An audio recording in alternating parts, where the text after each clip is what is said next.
The Presidencies of the United States is a proud member of the Evergreen Podcast Network. When Tecumseh rose to speak, as he cast his gaze over the vast multitude of which the interesting occasion collected together, he appeared of one of the most dignified men I ever beheld. While this orator of nature was speaking, the vast crowd preserved the most profound silence. From this confident manner, he spoke of the intention of the Indians to adhere to the treaty and live in peace and friendship with their white brethren. He dispelled, as if by magic, the apprehension of the whites. The settlers immediately returned to their farm, and the active hum of business was resumed in every direction. John MacDonald. Father, I am very sorry that you listened to the advice of bad birds. You have impeached me with having correspondence with the British and with calling and sending for the Indians from the most distant parts of the country to listen to a fool that speaks not the words of the Great Spirit, but the words of the devil. Father, these impeachments I deny and say they are not true. I never had a word with the British, and I never sent for the Indians. They came here themselves to listen and hear the words of the Great Spirit. Father, I wish you would not listen anymore to the voice of the bad birds. You may rest assured it is the least of our idea to make disturbances, and we will rather try to stop such proceedings than encourage them. Tenskwatawa, as recorded by John Connor.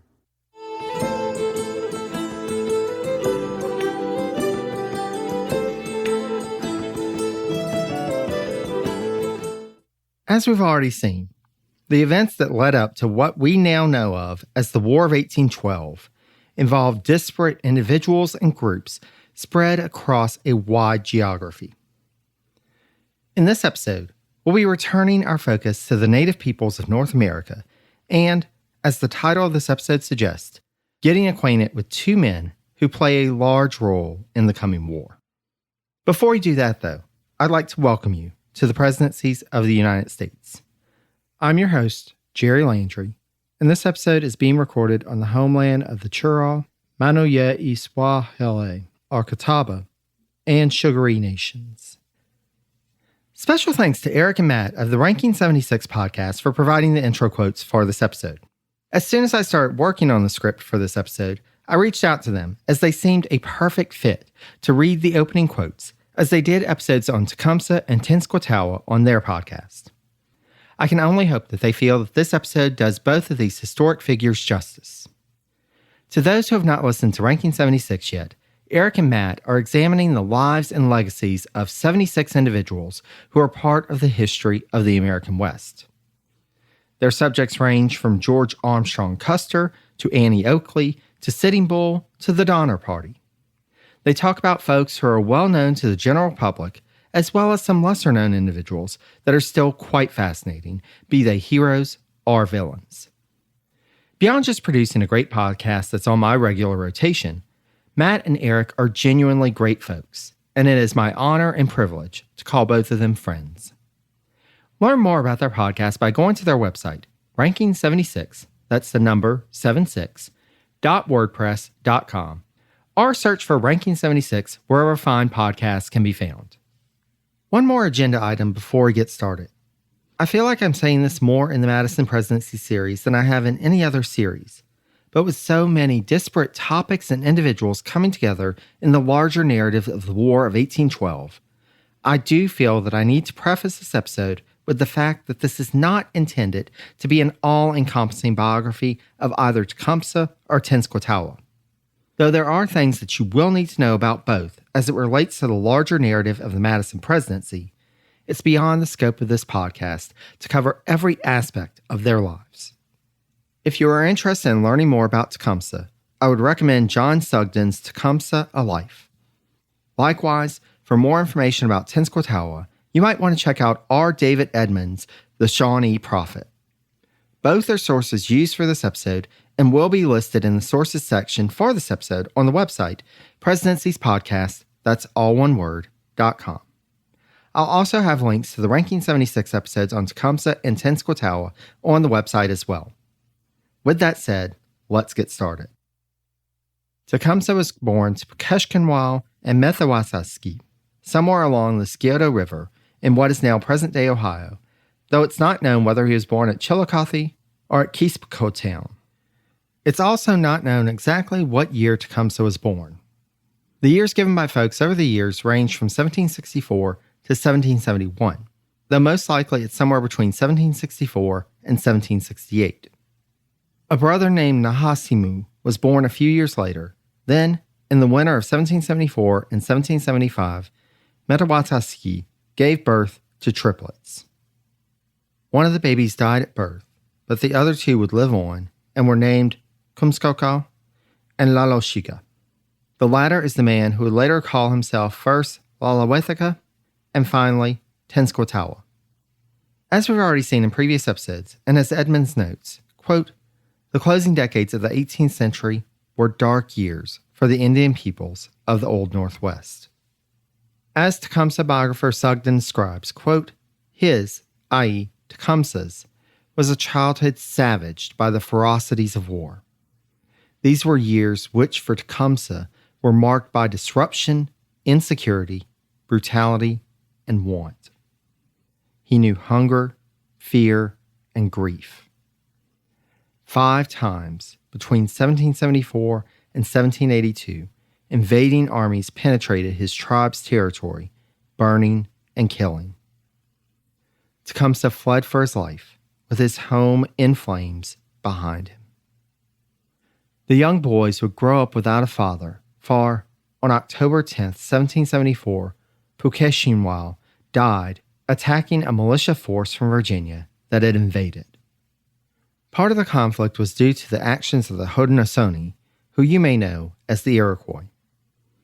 As described by Sugden, quote, the powerful Six Nations of the Iroquois Confederacy of New York claimed to have conquered the Ohio country in the previous century, and they were willing to sell part of it to the British, assuring them that the Shawnees and other Indians lived there only by their sufferance. At Fort Stanwix in New York in 1768, the Iroquois established a new Indian boundary line with the British. They surrendered what is now western Pennsylvania and Kentucky for over 10,000 pounds. At a stroke, the Shawnees and other Ohio Indians were deprived of their rich hunting grounds in Kentucky, south of the Ohio. Though the Shawnee fought back and did indeed inflict heavy damage on the former British citizens who went on to dub themselves Americans under their new government, ultimately, the folks of European descent won out, and the Shawnee, quote, retreated from the Scioto to the Little and the Great Miami, and then farther upstream. Again from Sugden, quote, the Shawnees had lost control of the lands south of the Ohio for good. Now, here's where that caveat that I made at the beginning comes into play, because we're going to skip ahead to 1805. What you need to know here about the brothers is that they take different paths in life. While Tecumseh developed his skills as a hunter and a warrior, the younger Lalawethika, like other young people then and now, went through a period of feeling lost and without purpose. As described by Edmonds, quote, Lalawethika passed his childhood amid such uncertainty. Either abandoned or ignored by parent figures, he overcompensated for his own insecurity through boastful harangues on his own importance. Moreover, during his adolescence, Lalawethika acquired a taste for the white man's firewater, a habit that both increased his bragging and decreased his popularity among the Shawnee. Despite this, he did marry and start a family, but none of his attempts to support his family succeeded, and his drinking worsened. In 1804, however, an opportunity opened up for Lalawethika. The local prophet and medicine man passed away, and as Lalawethika had studied under him, he took his place. As described by Sugden, quote, he had learned the medicinal properties of roots and herbs. Although unable to perform surgery, he could bleed patients, arrest mortification, prescribe sweat baths, and probe bullet wounds. Most crucial of all, he relied upon calling spiritual aid for the sick and driving away competing malignant forces. His skills in this new role were soon put to the test as, starting in February 1805, a disease likely brought by the new settlers of European descent ravaged the Shawnees and nearby Delawares. For a good portion of the year, he and other prophets in the area tried to cure folks with little success. Then, Walawithka was found seated before a fire in the lodge, unresponsive to all those who tried to rouse him to consciousness. Initially, he was thought to be dead, and preparations began to be made for his burial. Suddenly, though, Walawithka came out of his trance. As described by Edmonds, quote, slowly regaining his senses, Walawithka told a strange tale of death, heaven, and resurrection. The vision that Walawithka relayed to others was of finding himself at a fork in the roads, one path leading to paradise, the other leading to a quote-unquote fiery torture for sinners. Soon after, native peoples from nearby villages started traveling to speak with the man who would be dubbed the prophet. As described by Sugden, quote, listening to the prophet was a deeply moving experience. During a lingering silence that was pregnant with anticipation, he would sit with his eyes closed, his features a mask of gravity and reverence. Then he would speak, eloquently and emphatically, his sonorous tones accompanied by motions of the hands. His address might last half an hour, but at every dramatic pause, his followers called out "Sagi" to signify their agreement. He said that whiskey had been made for whites, not Indians, and should not be touched. Sorcerers must throw away their evil medicine, and murder and warfare were wrong. If they refused to reform, he told them, their souls would meet eternal torment in the realm of Mashti Monetu.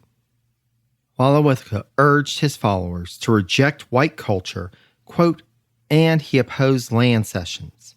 But in those early days of his religion, he did not incite his followers to acts of violence against the Americans. As noted by Sugden, Walawithka was only the latest in a line of prophets, as there are at least 8 prophets documented as being active between 1740 and 1775, and the doctrines developed from his visions can be ideologically traced to 2 previous prophets in particular. It would take time for this new prophet to bring some of the established leaders around to the cause, but younger Shawnee proved easier to convince, for, as described by historian R. Douglas Hurt, quote, they envisioned a religious union that would protect them and help win back Indian lands. Groups of Delawares and Wyandottes also joined in this movement.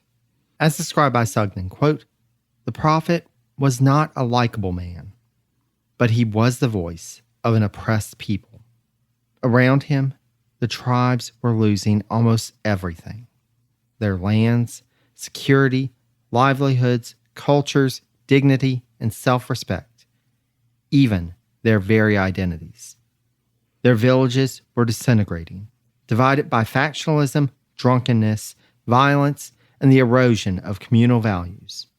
The prophet told them to be proud of their Indian heritages, proud and free, to unshackle themselves from the European economies by standing apart from the whites and rediscovering the self-reliance of the past and the richness of their own ways of life. As Walawithka's renown grew, however, he and his brother Tecumseh, one of the earliest converts to this religious campaign, had to decide what were the next steps for this new movement to take.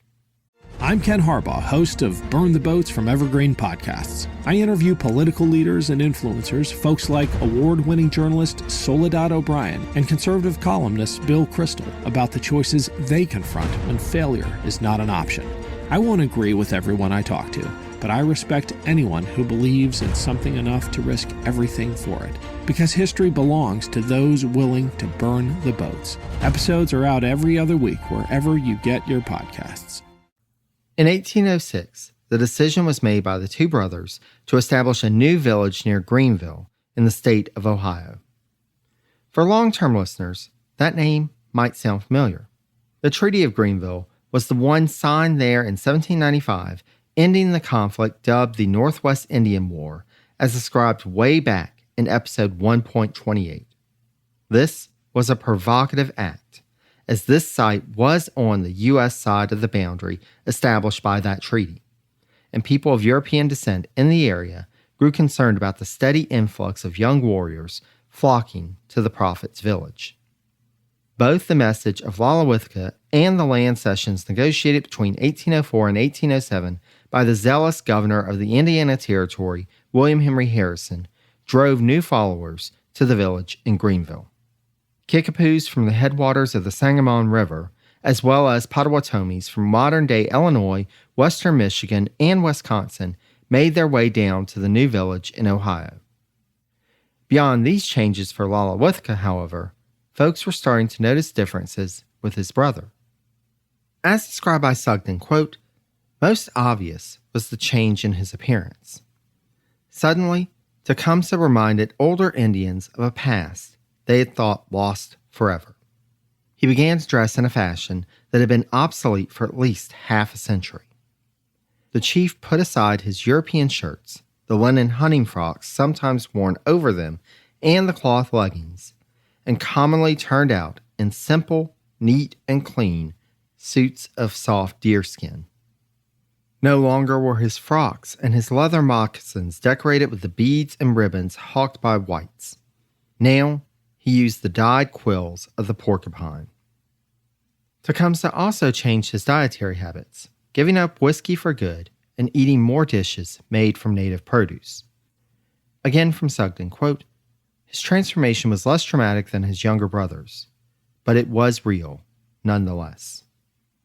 Like his brother, Tecumseh would have a specific role in this movement. As Lalawithka led the prophetic aspect of the revival, Tecumseh expanded beyond his place as a minor chief to become a political and, when needed, military leader of a unification movement, starting with the Shawnees, but which would ultimately develop into a pan-native movement aiming to encompass various native nations spanning the eastern portion of the North American continent. Meanwhile, the Jefferson administration, through its agents in the West, was trying to expand its area of influence and secure the safety and defense of the new settlements popping up as folks from the eastern states set out across the Appalachians. One of the most effective agents in the administration's arsenal was the aforementioned William Henry Harrison. Like so many American negotiators with native peoples, Harrison was not afraid of using underhanded tactics in order to secure a treaty. Case in point, he signed a treaty on August 18, 1804 with the Delaware, in which they relinquished their claims on, quote, lands between the Wabash and Ohio rivers, despite the fact that it was not their land, and they were only living there at the invitation and goodwill of the Miami Confederacy. This was a fact that Harrison knew going in, and indeed, he had intentionally targeted the Delaware for negotiations to secure these lands since, as he informed President Jefferson, they, quote, were far less attached to the land than other tribes. Part of the drive to regularly secure land concessions from native peoples in the Indiana Territory was due to the growing political opposition to his governorship by certain leaders in the territory. Harrison found himself caught in the middle of the debate over the future of slavery in the territory as, though he was not opposed to the idea of slavery being legal in Indiana, he also felt that there were greater issues at hand that should be prioritized. With the separation of the more pro-slavery Illinois country from Indiana in 1809, as described in episode 4.4, Harrison was left looking more extreme on the issue as the citizens in the remaining portion of the Indiana Territory trended anti-slavery. Harrison had to do all that he could to retain his position as governor, which meant keeping in good standing with the administration back in Washington, which by 1809 was now headed by President James Madison. Enemies of Harrison in the Indiana Territory had been feeding Madison negative reports on Harrison for years. So to counter that, Harrison sought to make himself integral to the administration's push for westward expansion. This, of course, meant that he and the two Shawnee brothers would end up in direct opposition, especially when the decision was made to move the Shawnee village from its location in Greenville. As mentioned, the white citizens of Ohio were rather upset about the Prophet and Tecumseh establishing their village so close to their towns, especially since it violated the terms of the Treaty of Greenville. Further, with tensions between the U.S. and Britain heating up in the wake of the Chesapeake Leopard Affair in 1807, as discussed back in episode 3.36, increasingly, the Prophet would be accused of being an agent for the British and of undermining American interest in the West. While Michigan Territorial Governor William Hull would find negotiations over land cessions in June 1807 difficult with Ojibwas, Ottawas, Potawatomis, and Wyandots who had been influenced by the Prophet's teachings, there is no evidence that Lalawithika was at this point actively aligned with the British. This did not stop the Jefferson administration and various members of it, including the Secretary of War and Governor Harrison, from believing these rumors. On September 13th, 3 representatives of Ohio Governor Thomas Kirker rode into the village, and Tecumseh and representatives from the Ojibwas, Ottawas, Potawatomis, Shawnees, Wyandots, and others gathered to hear their message. The Americans expressed the governor's concerns about the growing population of the village at Greenville, especially considering the support some of the native peoples had given to the British in the Revolutionary War. While not going so far as to accuse Lalawithika of being allied with the British, they did convey the anxiety felt by the governor and other Ohio citizens. In response, Tecumseh decided that the time had come to allay the Americans' concerns personally. On September 19, 1807, the governor's 3 representatives returned to the state capital, Chillicothe, with 4 chiefs, one of whom was Tecumseh. The description of Tecumseh that was one of the opening quotes came from one of the eyewitnesses at that meeting, which lasted for hours, but after which Governor Kirker was convinced of the native people's commitment to peace. Not only did he write to President Jefferson to give him assurances, but Kirker even went so far as to dismiss the militia forces that he had gathered due to the perceived threat. As described by Sugden, at this conference at Chillicothe, Tecumseh, quote, was making a plea for coexistence, one of his last.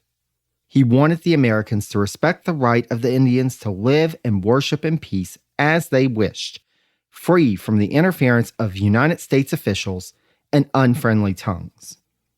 When he returned to Greenville, Tecumseh conferred with his brother Lalawithika, and the two agreed that in early 1808, they would explore the lands along the upper Wabash River in the Indiana Territory to find a new home further away from American settlements and with more abundant natural resources than were available at Greenville. Sugden described this new land, which was, quote, 2 or 3 miles below the mouth of the Tippecanoe River in what is now Tippecanoe County, Indiana, as follows.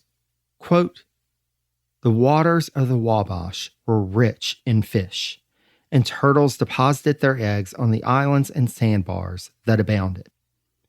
Narrow tablelands, covered in apple, maple, sycamore, and wildflowers, and dissected by springs that coursed down the hillsides, bordered the Wabash, and there, as well as in the gentle hills, prairies, and groves of trees behind, lived a profusion of wildlife.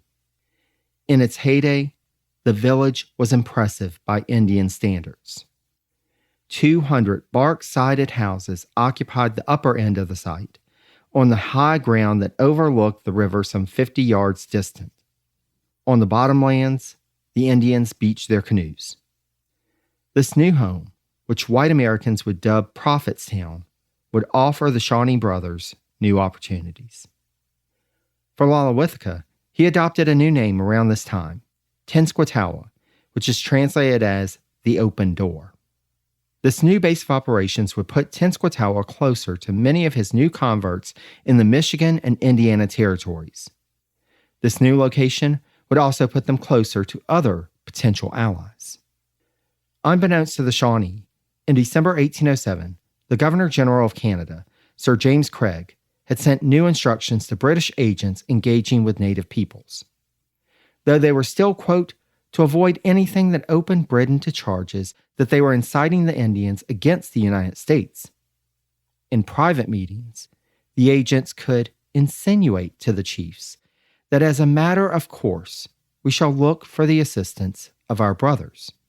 And they would also be authorized to offer a larger amount, quote, of supplies, including arms and ammunition, to the native peoples.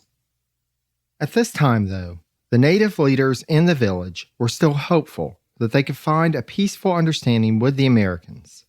And thus, as they were getting established in their new village in 1808, Tenskwatawa reached out to Indiana Territorial Governor William Henry Harrison, first through envoys, then in person in a trip to Vincennes, the territorial capital, in August. It should be noted that Harrison had previously criticized Tenskwatawa as, quote, being a British agent and a fool. But after their meeting, Harrison was, quote, inclined to think that the influence which the prophet has acquired will prove rather advantageous to establishing peace in the West between the Americans and the native peoples. As a sign of good faith, Harrison, quote, issued the Indians a few supplies, including ammunition for hunting, and in November even advanced $102 worth of provisions against the 1809 Shawnee Treaty annuities. This peace, however, would prove quite short-lived, and hedging their bets, while the prophet talked with Harrison, Tecumseh was making overtures to the British. In June 1808, Tecumseh and other native leaders traveled to Fort Malden, a British fort near Amherstburg in Upper Canada. Over the next month, British officials met with the native peoples, and this proved to be a pivotal opportunity for Tecumseh. Again from Sugden, quote, without committing himself, he, Tecumseh, had established a rapport with the Redcoats. And, no less important, he had increased his personal standing among large numbers of Indians to boot. Even the proud Wyandots bowed to the greater experience of the Shawnees as intertribal diplomats. Together, Tecumseh and Tenskwatawa had been able to achieve a balance in their relations with the Americans, the British, and other native peoples. But there was only so long they were able to walk this tightrope. And the relationship with the Americans was thrown off due to tensions with native peoples in the Illinois country and the upper Mississippi River region that the Shawnee brothers had been working to bring into the fold. In April 1809, a party of Winnebagos traveled to the village to meet with Tecumseh and Tenskwatawa about the encroachment of American military posts further into their territory. The Winnebagos were ready to attack these posts and were looking for support, but neither of the Shawnee brothers thought this was a wise move. News of this visit reached Governor Harrison, and he raised up a militia in Vincennes. As had been done before, Tenskwatawa set out on a tour, first to Fort Wayne, then to Vincennes, to meet with American officials, to assuage their fears, and assure them that he and his people had no intentions of attacking Americans.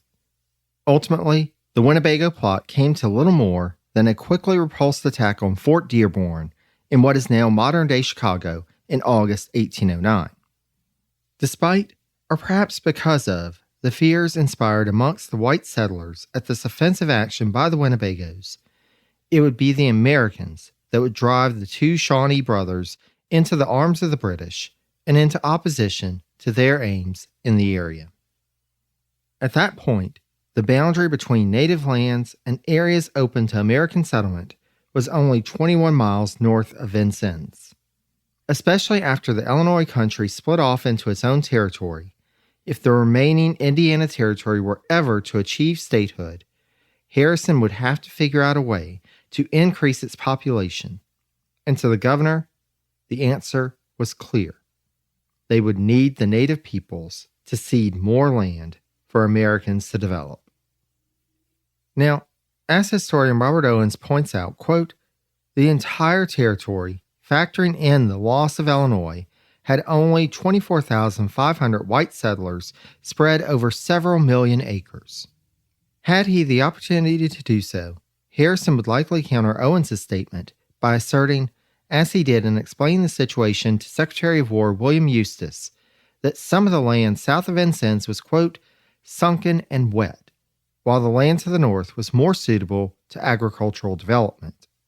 Furthermore, with more land between the native peoples and the white settlers, a fort could be established closer to Prophetstown to better ensure the security of Vincennes and the settlements around that town. Thus, Harrison had the Indian agent at Fort Wayne summon native leaders to a conference at that fort in mid-September. Tecumseh, as well as the other chiefs, knew what this likely meant: negotiations for more land cessions. Prior to, Tecumseh stepped up his outreach to native peoples in Ohio in what Sugden described as, quote, the first of his journeys in the cause of Indian unity. His message was clear. The Indians must stand together to save their lands, their cultures, and their independence, as they had done 20 years before. They must revive the great confederacy for which many of their fathers have fought. The land was the common property of all the tribes, and its defense was the responsibility of all.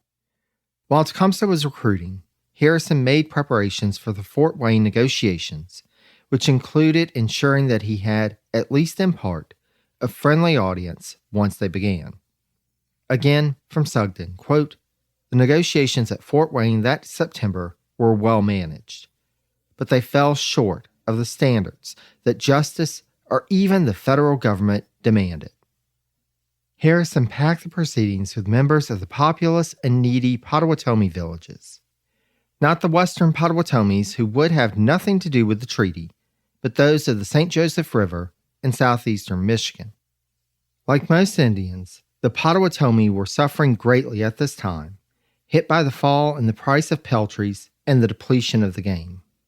Harrison knew full well that the Indians were more miserable than they have ever been and half-starved. Meanwhile, the invitations to some of the native peoples who would have been in opposition to any land concessions somehow got lost in the mail, despite the fact that these peoples did have clear rights to the lands in question as outlined in previous treaties. Imagine that. Nearly 1,400 native peoples gathered at Fort Wayne for the negotiation, and Harrison understood that his reputation, and likely his continuance in his public post, would hinge on the successful negotiation of a treaty. In the spirit of doing anything to get his way, Harrison authorized providing 2 gallons of liquor to each tribe after a request from the Miami chiefs. 1 month prior, quote, Harrison had issued a proclamation forbidding the sale or distribution of liquor to Indians within a 35-mile radius of Vincennes. But this was Fort Wayne, not Vincennes. And Harrison was a man on a mission. For some context from Owens, quote, whereas the fort issued fewer than 25 pints of whiskey in a normal month, in July it issued only 6 pints.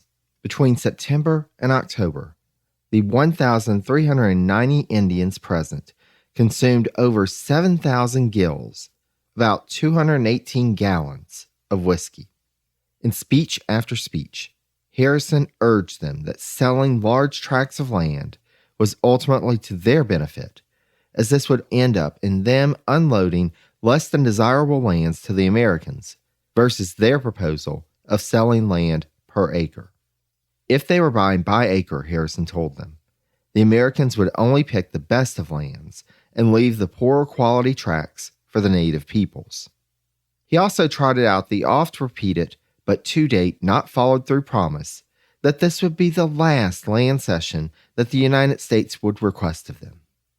Ultimately, Harrison got his wish, and nearly 3 million acres of new land were acquired through the 1809 Treaty of Fort Wayne at a cost of less than 2 cents per acre. Let's let that one sink in for a moment. In terms of American society, Harrison was lauded when he returned home from Fort Wayne. As described by Harrison biographer Freeman Cleaves, quote, a gathering of citizens and a public dinner awaited Harrison's return to Vincennes. Toasts were drunk to the treaty, and statehood within 5 years was forecast. The Indiana legislature and the militia officers of Knox County adopted resolutions recommending his, i.e., Harrison's, appointment for a 4th term as governor, not only because of his superior military talents, but also his integrity, patriotism, and firm attachment to the general government. Indeed, even before receiving news of the Treaty of Fort Wayne, President Madison was convinced to give Harrison another term as territorial governor. Despite the acclamation that Harrison had received in the territorial capital, his political enemies would use this too against the governor, including one who corresponded with Secretary of the Treasury Gallatin. As this opponent wrote to Gallatin, quote, "It is my opinion that government ought to look closer into this business, for the Indians want nothing but good treatment to become well-disposed to the United States." Meanwhile, news of the treaty was received a bit differently by the native peoples, as you would imagine. Again from Sugden, quote, "The Treaty of Fort Wayne was a watershed. It spread disaffection to tribes such as the Miami, who had previously been counted friends of the Americans, and exhausted what remained of the patience of Tecumseh and Tenskwatawa. It was a stark vindication of Tecumseh's complaints, and it materially affected the course of Indian relations with the United States and Britain. For Tecumseh, the Treaty of Fort Wayne was a line in the sand that had been crossed, and he would redouble his efforts to seek a confederated native response to American expansionism. In this, though, the leadership power dynamic between him and his brother changed. As Sugden described, quote, "Before, he, Tecumseh, had been content to stand in his brother's shadow. He was the chief of the band, handled the diplomacy, and evidently took ultimate responsibility for most of the decisions. But still, to the public eye, he was simply the most important supporter of the prophet. As the years passed, it became obvious that Tecumseh, rather than his brother, was the engine room of the Confederacy. After the Treaty of Fort Wayne, he exercised control more openly, effectively setting the agenda. To be sure, Tecumseh's plans were an uphill battle. Quote, "In 1810, the population of the white settlements in Ohio and the territories of Indiana, Illinois, and Michigan amounted to 270,000. Against this, the Indian population of the Great Lakes area was little more than 70,000. Though he didn't know the statistics, Tecumseh in his travels saw the writing on the wall on the ground level. However, if they could expand the cause beyond the Old Northwest and draw in native peoples from more distant lands who were, like the Shawnee and their allies, facing the impact of American expansionism, perhaps they could coordinate a response to match the threat of the United States. Meanwhile, we shouldn't forget that the British are out there with their wink-wink, nudge-nudge messaging of possibly providing support should the native peoples put up a viable opposition to the Americans. There was an opening here, and Tecumseh planned to take full advantage of it. His plans, however, were thrown off by the reality of the moment. The winter of 1809-1810 was a challenging season for the native peoples remaining in the Old Northwest, as, quote, "game was scarce, and the prophet accused the Americans of poisoning the land." In the spring, exceptional numbers of Indians applied for help at the British post of Fort Malden and St. Joseph, hungry, impoverished, and discontented. Furthermore, Tecumseh was struggling to keep the Confederacy together. He did not attend an intertribal conference in late May, but his representatives were unable to convince a majority of those in attendance to support taking the fight to the Americans. Meanwhile, with news of these rumblings reaching Harrison, he began making preparations to defend Vincennes, including raising 2 militia companies on June 25th, who were then joined by a force of U.S. regulars a couple of weeks later. Ultimately, despite his anger over American treatment of native peoples as of late, Tecumseh had to consider whether it would be best to enter into a new round of negotiations with Governor Harrison.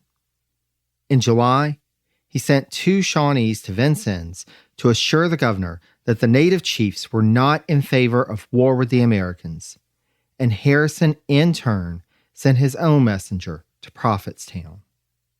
Though Harrison's message was addressed to Tenskwatawa, who he still thought was the leader of the movement, it would ultimately be Tecumseh who met with Harrison's agent, who went back and forth between Vincennes and the native village, finalizing arrangements for Tecumseh and a delegation to travel to Vincennes to express their views of the Treaty of Fort Wayne. By early to mid-August, Tecumseh and a group of around 75 warriors were on their way to the capital of the Indiana Territory. The Native Party arrived on the 15th. As agreed, most of the Native Party were left outside of the town, while only a dozen chiefs accompanied Tecumseh as he made his way, quote, toward a clearing in a small grove of trees close to Grouseland, Governor William Henry Harrison's two-story house with its tall chimneys. According to Harrison biographer Freeman Cleaves, Tecumseh found the governor on his porch, and Harrison greeted him and invited him to enjoy, quote, the hospitality of his home, but Tecumseh asked merely to pitch his tent under an elm tree. In preparation for the beginning of negotiations, a platform had been set up on the lawn with chairs for Harrison, Tecumseh, and other Indiana officials. Upon Tecumseh's arrival, the governor offered him a chair, but the native leader asserted that, quote, the earth was the most proper place for the Indians, as they liked to repose upon the bosom of their mother, and promptly took a seat with his party on the grass. As described by J. Feldman, quote, at 37, Harrison was 5 years younger than Tecumseh. The governor, who had many years of experience intimidating defeated and accommodationist chiefs, was taken aback by the Shawnee's boldness. As Sugden notes, quote, of the two men who now faced each other, Tecumseh was the more striking and impassioned. The handsome chief saw before him a long-faced man with brown hair, a wandering nose, and a mild but alert expression. The public in Vincennes was fascinated by this outdoor meeting and gathered at the fence line of the clearing to watch each day. Days of speeches went on back and forth, with neither side budging in their position. Tecumseh made impassioned pleas outlining how the Americans had, time and again, done all they could to undermine the native peoples and destabilize their societies and cultures. Harrison, quote, insisted that he had always treated the Indians honorably and justly, and that Tecumseh was the first to accuse him of acting otherwise.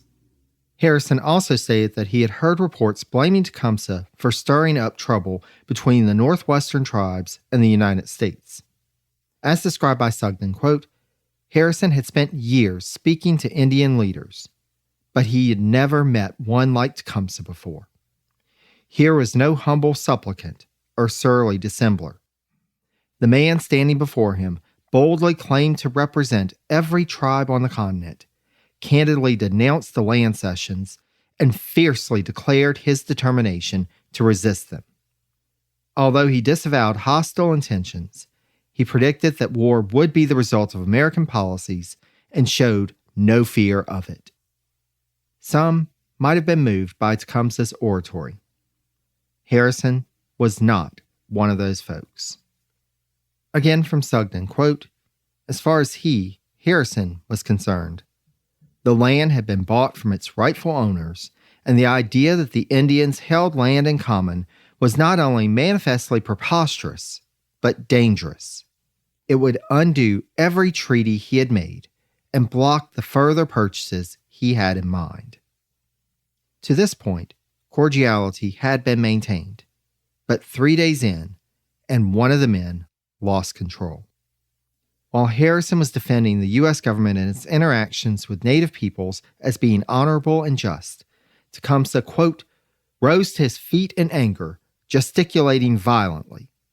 The warriors at his back also stood. They had left their firearms behind, as the parties had agreed, but their hands fell to war clubs, knives, and tomahawks. Tecumseh, quote, spoke for some time with great vehemence and anger, but as they spoke through translators, there was still an opportunity for him to walk back his words. However, he instructed the interpreter to, quote, tell him he lies. With tensions running high, the Indiana Territorial Secretary John Gibson ordered the American military forces, which were on hand nearby, to be summoned.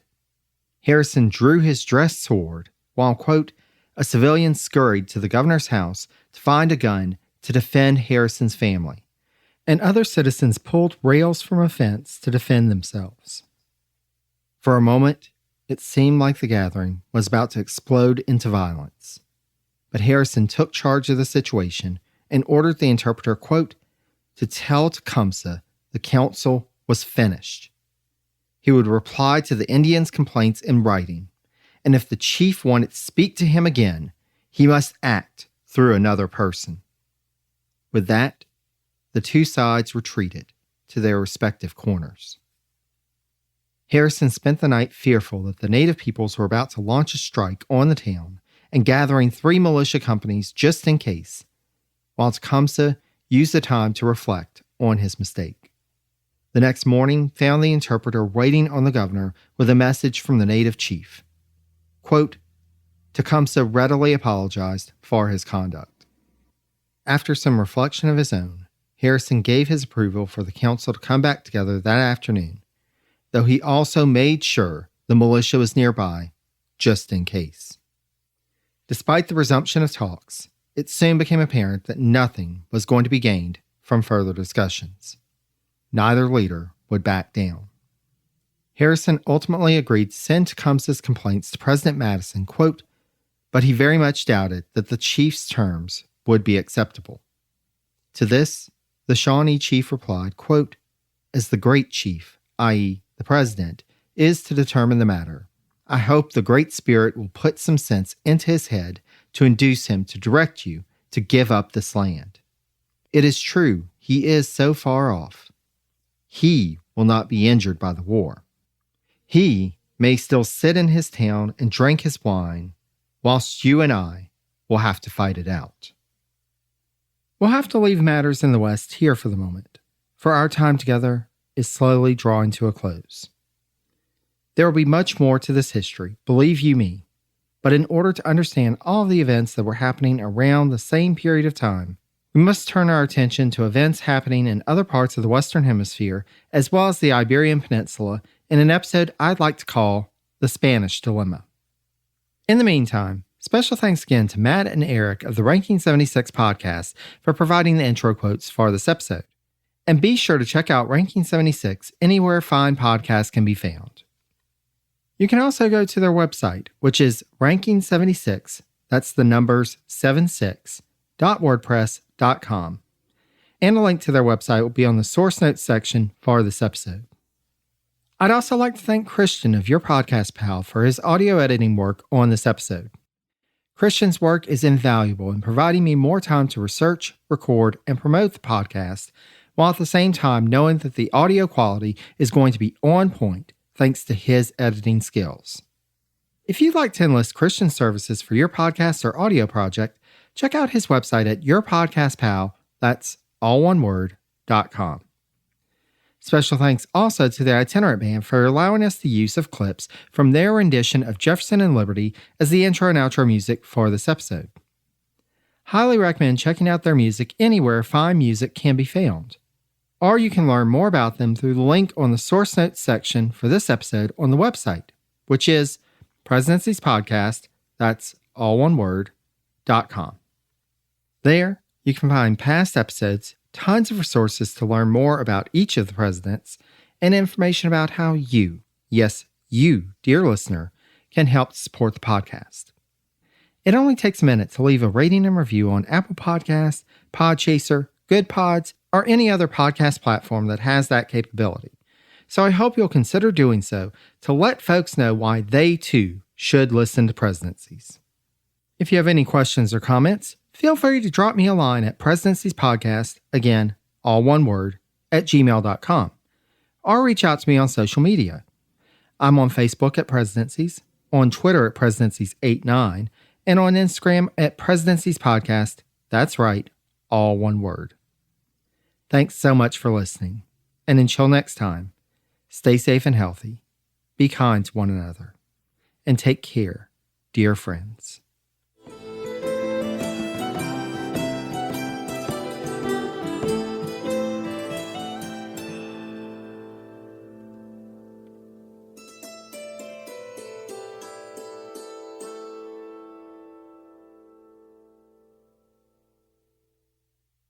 I'm Ken Harbaugh, host of Burn the Boats from Evergreen Podcasts. I interview political leaders and influencers, folks like award-winning journalist Soledad O'Brien and conservative columnist Bill Kristol, about the choices they confront when failure is not an option.